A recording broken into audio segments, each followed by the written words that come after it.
হিন্দু হিন্দু বলে পলিটিক্স করে সেই হিন্দুদের রক্ষা হত্যা শুভেন্দু অধিকারীর মুখে কথা নাই গেল যে আমার তিলোত্তমার বিচার যতদিন না হবে ছাড়বো না। প্রশ্ন করবেন না আপনারা? হিন্দু মুসলিম নির্বিশেষে আওয়াজ তুলবেন যে তিলোত্তমা আমাদের জন্য খুন হয়েছে, আমাদের বাড়ির মেয়েদের ইজ্জত বাঁচানোর জন্য খুন হয়েছে, আমাদের পেশেন্টদের জন্য খুন হতে হয়েছে। তাই তিলোত্তমা কবে বিচার পাবে? তোমার সিবিআই কি করলো? শুভেন্দু বাবু তুমি আগে জবাব দাও। প্রশ্ন করতে হবে। পুলিশকে ঔষধ দিত ওখানে, তার প্রমাণ পরে পাচ্ছি। কি রে খবর পেলাম?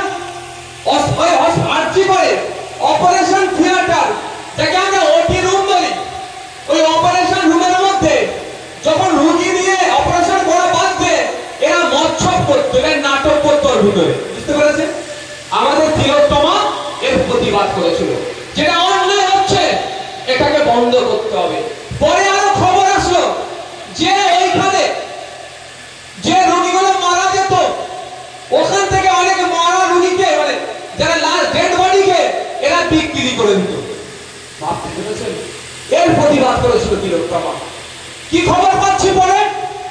ওখানে যারা মর্গে যে সমস্ত মহিলাদের লাশ থাকতো অনেক মহিলাদের সাথে এই সন্দীপ ঘোষ তৃণমূলের একজন লিডার বললে কম হবে, যদিও তিনি প্রাক্তন প্রিন্সিপাল ওই আরজিকর মেডিকেল কলেজে, এরা মিলে ওই মহিলাগুলোর সাথে মৃত মহিলাগুলোর সাথে নোংরামি করে ভিডিও তৈরি করে বিদেশের মার্কেটে বিক্রি করত।